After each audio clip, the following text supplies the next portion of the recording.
بخلاف لو تفتكروا حضراتكم امبارح قلت لكم الزمالك قد يتجه لجمال الشماخ الظهير الايسر لحسنيه اغادير اللي الاهلي كان بيخلص معاه بعد ازمه زيزو.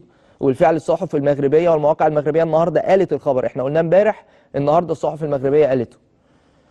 لكن في كل الاحوال دي كانت تحركات بالنسبه لنادي الزمالك في حاله رحيل زيزو، لان هيكون في انفراجه تحل القيد، تسدد بعض المستحقات، فكل هذه الامور كانت هتحل بشكل او باخر. فالناس هتسالك تقول لك طبعا اهو ده الخبر بتاع جمال الشماخ اللي احنا قلناه امبارح. النهارده المواقع التونسيه زي ما حضراتكم شايفين، ده موقع ايه يا جماعه؟ المنتخب المغربي.